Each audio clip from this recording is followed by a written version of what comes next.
This is the Bartholomew Town Podcast. Hi, everyone. Welcome into another edition of the Bartholomew Town Podcast. I'm your host, Bill Bartholomew. Today, a conversation with Rhode Island sports journalist Kevin McNamara. A fun conversation with the one, the only KMc, formerly of the Providence Journal, now of his own KevMc Sports. You'll hear about his new ventures post-Providence Journal, and that's something, look, I mean, let's be honest, the Providence Journal certainly shifting more and more here in 2020 with KMc departing earlier in the spring. You think recently Madeline List departing the newspaper, executive editor Alan Rosenberg departing, so we'll find out about KMc's time at the Journal and really get into a conversation about his work today and college basketball. We also find out his opinion on who is the greatest Rhode Island athlete of all time, and look, I wanted to do something a little bit fun here as this monster year comes to an end, right? 2020, we've spent a lot of time together through all these podcasts, through the 120 plus press conferences with Governor Raimondo, all the live streams, time on the radio, social media posts, you know, even a little bit on the television. And it's been an honor and a privilege to serve you with all this content. And let's do something fun today, though, right? The numbers are obviously not good here in the state. We know the field hospitals are open. We're trying to figure out how to best navigate this crisis at this point in time. And we'll stick together. You can always reach out to me, bill@ripodcast.com, tweet at me at Bill Bartholomew, or find me on Instagram and Facebook at Bill Bartholomew. You can also join the BTOWN Facebook group by heading to btown.stream. So a lot going on my end, as I alluded to. The Rhode Island PBS Weekly, the new television program, is up and running. You can watch it every Wednesday night on TV at 7 o'clock on Rhode Island PBS, of course. And I'm posting the links to some of my stories right there on the social media accounts I described moments ago. So that's new. Also, a lot coming up for 2021, kind of getting the pieces in place for some new stuff. I'll leave it there. I know I've been kind of hinting at that, but we're going to keep the pedal down as we have throughout BTOWN's existence, right? Going back all the way to the beginning. That's just the way we do it. But still, plenty to come here in 2020.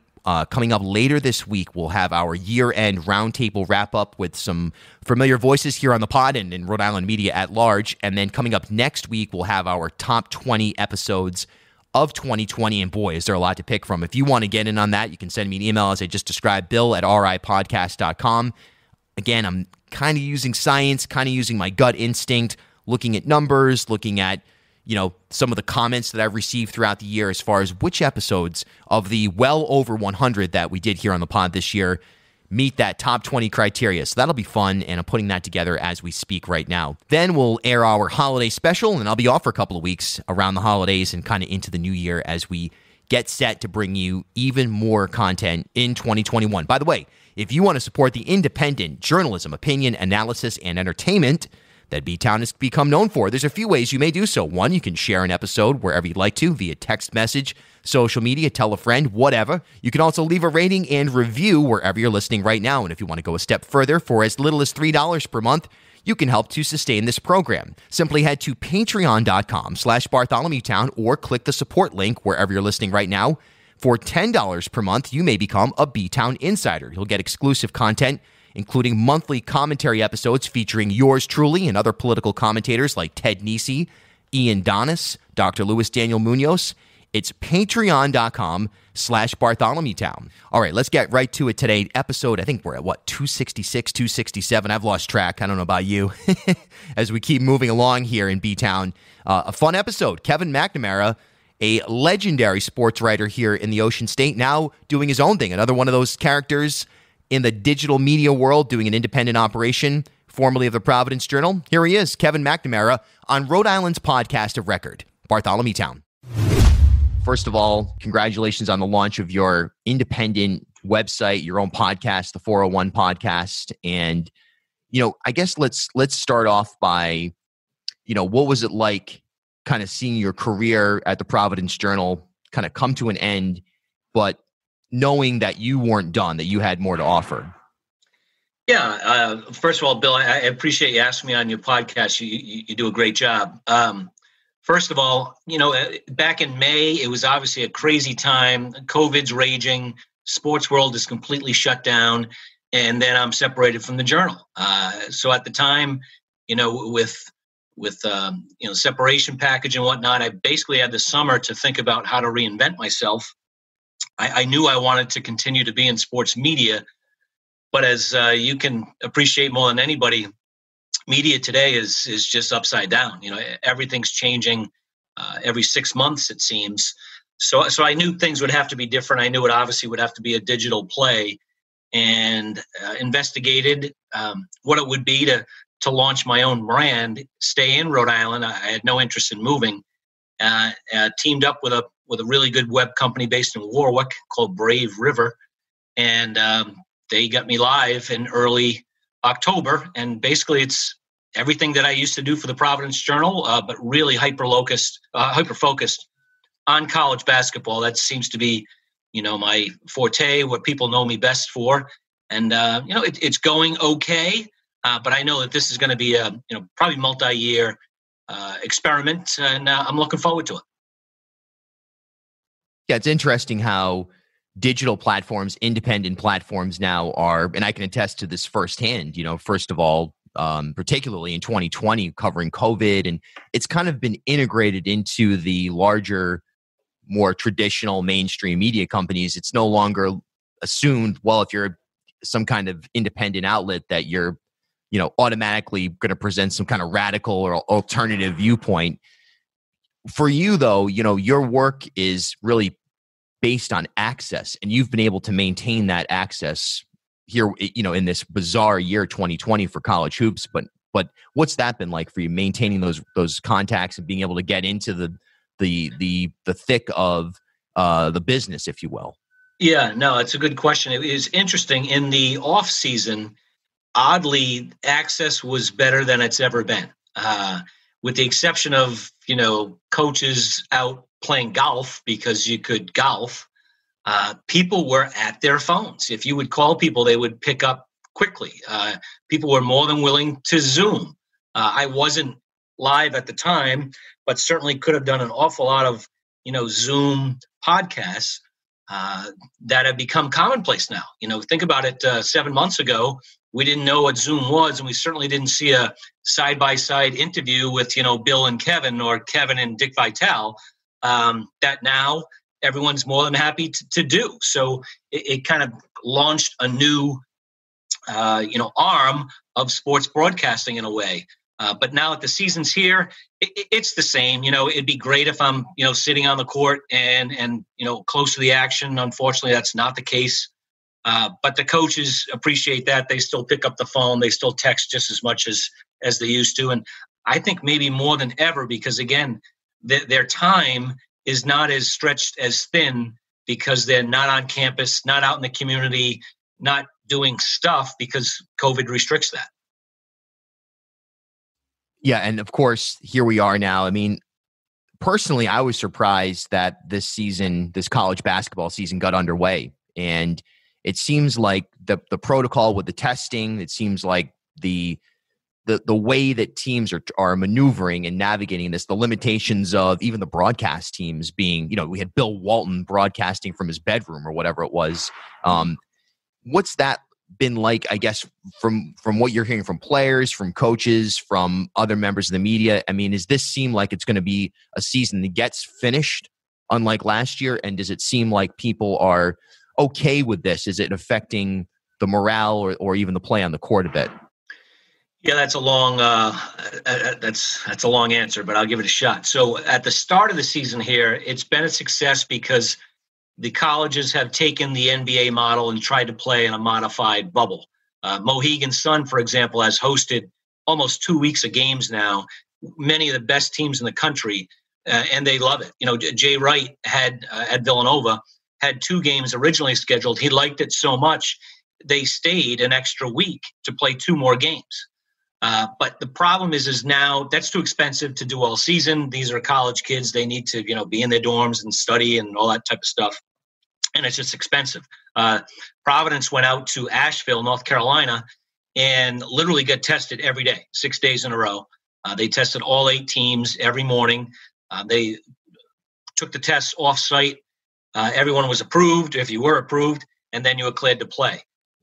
Colleges can't do that on a daily basis. That clearly works. So we've launched the college basketball season with some hiccups, but it's been okay. Now they're going to transfer to the, quote, travel model, the traditional. Rhode Island goes and plays at Dayton. Providence goes and plays at Butler. In 24 hours, you come back, you get on your plane, private plane, hopefully charter plane. For most of this level of travel, I'll be curious if it works. The problem, Bill, is the NCAA has adopted, strongly recommended, it's not a do or die, but strongly recommended that if anyone in your team pod, which is roughly 25 people with assistant coaches, managers, trainers, anyone tests positive, you have to shut down for 14 days. Well, 14 days is at least 4 games in college basketball. But interestingly, again, because COVID changes all the time, the CDC just came out early this week and said, that 14-day guideline can be reduced to 10 or even 7, depending on how often you test. So I do think that we can have a full college basketball season, but there will be breaks, fits and stops between now and March. Yeah, I guess that's sort of a given that you're going to see moments where, perhaps there's multiple even leagues that are not really playing at some point because of that exactly what you just said. You get a positive test result, 1 or 2 teams, all of a sudden you think about the contact tracing and where teams have played in league play, especially. It could be a wacky situation. But do you get the sense that after last year, the cancellation of March Madness, that at any cost, even if it means playing a May Madness type tournament, they're going to finish this season, even if it's with a significantly reduced schedule? Yes. So interestingly, the guy from the NCAA who runs the NCAA tournament, March Madness, is Dan Gavitt, who I think a lot of your listeners certainly know. His dad was the great Dave Gavitt. Dan grew up in Rumford and now runs the NCAA tournament for the NCAA. And he said repeatedly, there will be an NCAA tournament. The challenge is getting to March, getting these teams and these conferences to have enough schedule, enough inventory that you can weigh who the best teams are and put them in a tournament. Which begs the question: the NCAA reduced the schedule from 30 to 25, 26, and said you really only have to play 13 games to qualify for the NCAA tournament. So you could see Providence play 21 games, Rhode Island play 25, Syracuse play 15. And then, boom, it's March and it's time to have an NCAA tournament. How you select those 68 teams, no one knows. And in all honesty, besides the 10 people on the committee who've I'm sure discussed this ad nauseum, none of the coaches, conference commissioners anywhere have any idea how that's going to happen. And in a way, does it matter? Well, of course it matters. Everyone cares about March Madness, but I think they really just want to make sure they play a season. Yeah, at this point, I think that's the goal of all the sports leagues around the country right now is let's just keep this train moving forward so we don't have a situation. For me, I remember last year when it really sunk in that COVID was, going to be the type of story and the type of situation that it was when the NBA abruptly canceled the season. It was a Wednesday night. I was actually playing what ended up being my last performance, the last time I actually performed on stage. And I went out for a break and I looked up at the television. I saw that and I was like, wow, this is real. This is unprecedented. And is there anything that you can think of in sports history that mimics anything close to what we were experiencing here this year? Well, certainly 9/11, that Monday, I remember I was at the Journal in the newsroom. Things are flying crazy. Obviously, it's a complete meltdown disaster. And Sean McAdam was our baseball writer at the time, and I believe he was on a flight from Boston to Chicago that morning. And obviously, we were panicked because there were 2 flights out of Boston, that came down. And we were fearful that he was on one of them. And then there was that blackout where you couldn't use your cell phones and flights were being diverted to Canada. And anyways, long story short, Sean did get to Chicago, but we didn't really hear from him until maybe 10:30, 11 o'clock. And boy, it was great to get that phone call. And he was fine. And then, of course, I had to find a way back to Boston because there were no sports for a stretch. But back to that NBA night, Rudy Gobert from the Utah Jazz tested positive. And then half an hour later, the NBA suspended its season. I was in New York at the Big East tournament. which had played that night, that Wednesday. They had a double header with fans. They instantly announced, the next day, we're going to continue. We're going to play without fans, only parents, like a cap at like 250, 300 people. Media could go. So I woke up Thursday morning thinking, wow, this is going to be kind of cool. Big East tournament, nobody around, but they're going to play. And of course, it didn't happen. And by 4:00 that day, the Big East tournament was over. The NCAA tournament was over. And I'm sitting in New York trying to make sense of it all and write my story. And, then I went out with some friends that night, Thursday night. And, within a week, New York was exploding with cases and COVID. And within 2 weeks, their hospitals were underwater. And thankfully, I didn't get sick. But in retrospect, how careless was that, Yeah, I was also in New York like a week beforehand as well that weekend. And if it was one weekend later, who knows? You know what I mean? It happened so abruptly, and the shift in tone was so quick. And I often reference here in Rhode Island, it was a Sunday morning that we had our first positive case in the state, that St. Ray's, I think it was a coach or a parent, that they had traveled to Italy, and Right. the governor summoning the media on a Sunday morning to the health department, Bill Haberman on a Sunday at WPRO doing a newscast. And you just knew, okay, this is going to be something real and something for the long haul here. Discover over 200 episodes of Rhode Island's podcast of record, the Bartholomew Town Podcast, on Spotify, Apple, or wherever you get your pods. Or head over to our website, ripodcast.com. Hey folks, coming up next week, it's the best of Bartholomew Town 2020. We'll count down the top 20 episodes of the year together. If you have an opinion you'd like to get in on this conversation, you may tweet at me at Bill Bartholomew or send me an email, bill@ripodcast.com. The Providence Journal. Look, people, it is what it is. The staff has been changing. It is changing. The paper's changing. The dynamics of newspapers are changing. But do you have faith that the institution of the ProJo is going to continue to be a relevant news source for years to come? Or are you more of the Scott McKay expat theory that it's already kind of shifted away from relevancy, and that more of the independent outlets and other, I guess, we see the Globe emerging here in Rhode Island, but sort of the combination effect of other outlets are going to kind of replace the relevance of the ProJo? Yeah, well, first of all, I want to say that I really had a great experience at the ProJo. I had a full career. I had 31 years and met an awful lot of great people. A lot of them are still there and still working there. However, the industry has changed dramatically. And I think it's pretty clear that the print version of the paper is losing its irrelevancy, especially in sports, where now the deadlines for sports are basically 6, 7 o'clock. So they don't get any nighttime game action into the next day's paper. So that said, to answer your question, it's not going to lose its power as an online product. It has some challenges online. They don't have complete control over how the site looks. That's more of a corporate, Gannett type, cookie cutter type situation. I wish they had more flexibility to do some things that maybe would make them look and work better.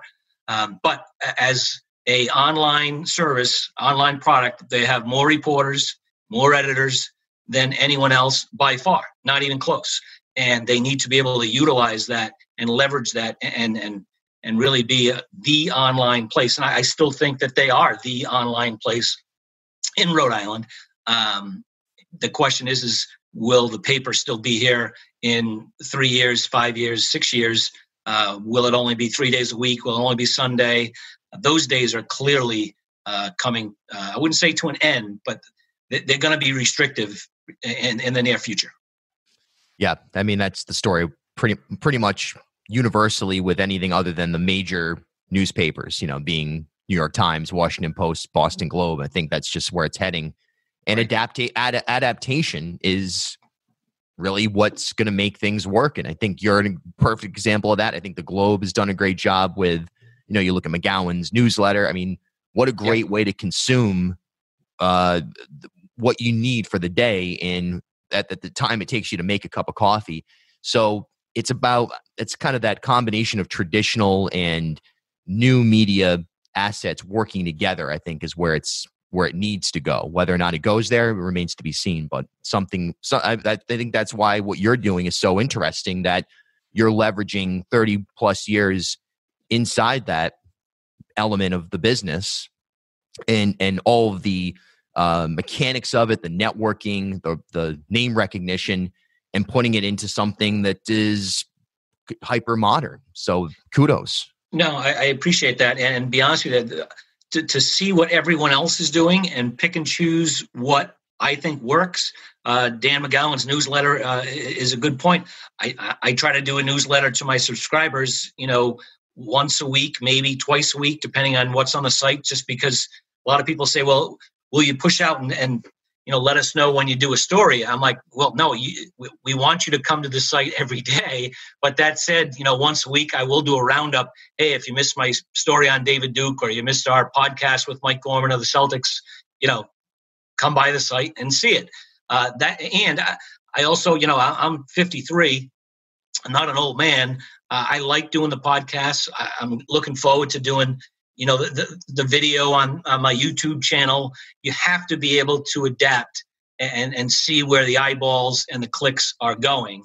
And clearly it's people don't want the 30-inch feature story on Ed Cooley 5 days a week. They want to be able to consume the video and the audio as well. No question. Multi-platform is the way to go.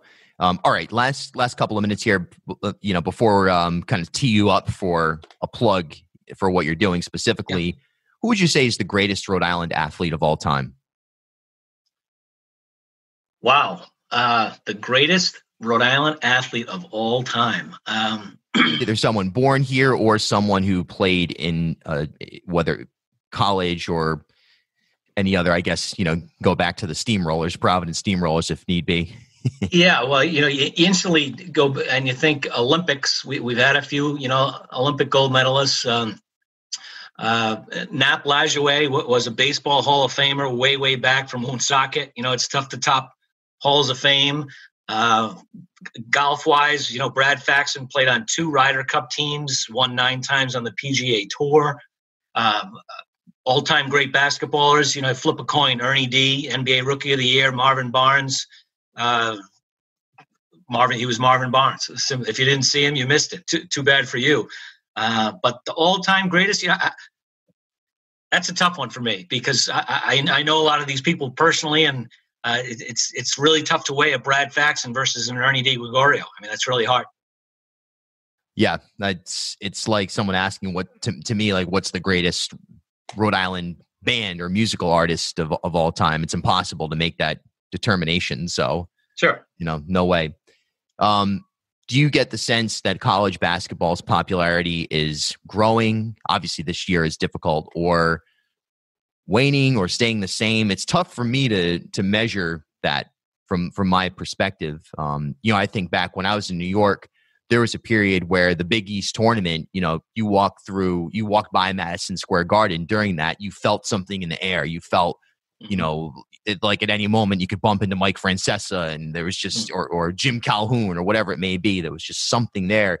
Mm-hmm. Now being here in Rhode Island, I mean, obviously there's excitement for the local teams, which now there kind of are 4 local teams. Brian is making a case to be taken pretty seriously at a local level anyway. But do you get the sense that the game is in a healthy place right now? I do, but I'd have to go back, 12 months ago and say that Providence was at an all-time high in season ticket holders. Obviously, Ed Cooley's transformed the program into a consistent NCAA tournament team.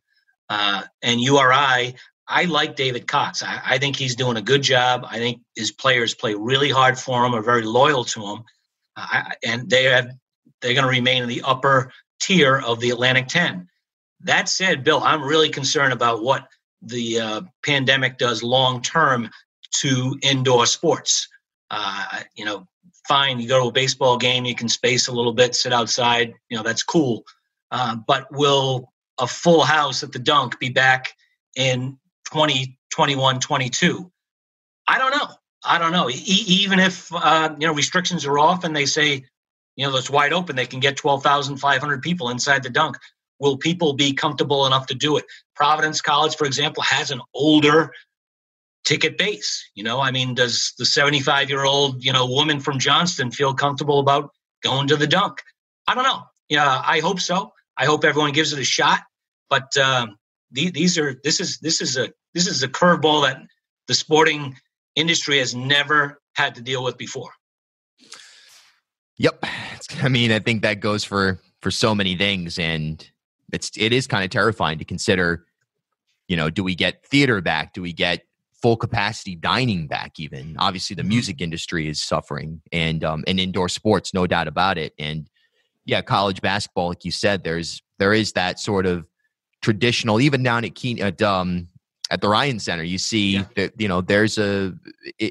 you've got your age 5 through 105 are in there. So, and that makes up that audience. So it's going to be important to get to a point where we all feel comfortable going anywhere again. And I don't know when that'll be. And I will say that winning trumps everything. If the Friars and the Rams are really good, I think people are going to show up regardless of what the situation is. I know that people want to be there now. Both programs have said that no fans for the foreseeable future, probably for the whole year. In all honesty, that there's no local media, which I think is ridiculous. The Ryan Center has a restriction. I think right now it's at 125 people. That's less than 2% of capacity. Makes no sense to me. They have an upper deck, both there and at Alumni Hall at Providence, where you can have 10 to 12 people. How about David Duke? David Duke is literally, his parents live 1 mile away from PC's campus and can't go to see him play. It's crazy. Put them up in the corner with a mask upstairs. They can't see David. They can't talk to David, but they can see their son play college basketball. I do think the restrictions are a little strong right now. And if you turn on the TV elsewhere around the country, it's not as restrictive. And I'm not saying one is better than the other. I just hope that both schools have some flexibility going forward this season. And you just, the virus is controlling us. That's what everyone keeps saying. And I do agree with that. You just got to read the tea leaves and see how things are going. Obviously, things are not going well in Rhode Island right now here in early December. But, by early January, hopefully things are a little better. Where can people find your work? Get to your website, the 401 podcast, all that business. Yes, it's KevMc Sports, KevMcSports.com. I'm on, obviously, on your phone, on your desktop. We'll end up putting up a paywall right around Christmas time when conference season gets up. It's going to be $50 for the entire year. College basketball news the whole year, but also Rhode Island. I want to do, once basketball ends, Rhode Island-based stories as well. Whether it's a really good high school story, who knows? I'm very intrigued about how the Paw Sox settle up in Worcester this year. Obviously, it's a huge deal for Worcester, but I do think that the situation in Pawtucket is we should keep checking that out as well. I always say that God provides. There'll always be stories. There's always going to be, Rhode Island-based sports stories that KevMc Sports will be able to follow. And the podcast is on everything. This is the Bartholomew Town Podcast. At HealthSource RI for Employers, we provide access to health insurance to more than 1,100 local businesses and nonprofits, and 96% of them renew through us every year. Maybe it's our choice of 19 different health plans, our 10 years of customizing solutions, or our one local team of dedicated experts helping employers find quality health insurance. See how our numbers stack up for you. Learn more at healthsourceri.com/employers.